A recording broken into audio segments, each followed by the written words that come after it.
एक बार एक सुनार से लक्ष्मी जी रूठ गई। उन्होंने जाते वक्त सुनार से बोला, मैं जा रही हूं और मेरी जगह नुकसान हानि आ रहा है, तैयार हो जाओ।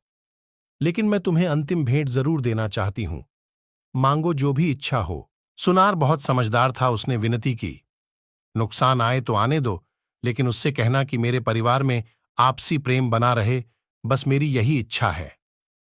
लक्ष्मी जी ने तथास्तु कहा और चली गईं। कुछ दिन के बाद सुनार की सबसे छोटी बहू खिचद्दी बना रही थी। उसने नमक आदि डाला और अन्य काम करने लगी। तब दूसरे लड्डिके की बहू आई और उसने भी बिना चखे नमक डाला और चली गई। इसी प्रकार तीसरी चौथी बहुएं आईं और नमक डालकर चली गईं। फिर उनकी सास ने भी ऐसा किया। शाम को सबसे पहले सुनार आया। जैसे ही पहला निवाला मुंह में लिया, देखा बहुत ज्यादा नमक है, लेकिन वह समझ गया नुकसान हानि आ चुका है। चुपचाप खिचड्डी खाई और चला गया। इसके बाद बंगे बेटे का नंबर आया। पहला निवाला मुंह में लिया, पूछा, पिताजी ने खाना खा लिया, क्या कहा उन्होंने? सभी ने उत्तर दिया, हां खा लिया, कुछ नहीं बोले।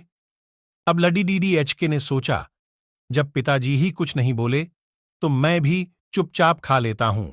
इस प्रकार घर के अन्य सदस्य एक एक आए, पहले वालों के बारे में पूछते और चुपचाप खाना खाकर चले गए।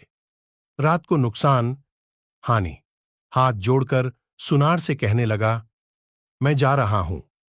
सुनार ने पूछा, क्यों? तब नुकसान हानि कहता है, आप लोग 1 किलो तो नमक खा गए, लेकिन बिल्कुल भी झगड़ा नहीं हुआ। मेरा यहां कोई काम नहीं। सीख झगड़ा कमजोरी हानि नुकसान की पहचान है। जहां प्रेम है वहां लक्ष्मी का वास है। सदा प्यार प्रेम बांटते रहे। छोटे बंगे की कदर करे। जो बंगे हैं वो बंगे ही रहेंगे, चाहे आपकी कमाई उसकी कमाई से बंगी हो। परिवार की एकता और प्यार ही खुशी की सबसे बड़ी पूंजी है। मिलजुल कर रहे, एक दूसरे के प्रति प्रेम सौहार्द बनाए रखे। आपको हमारी प्रस्तुति कैसी लगी?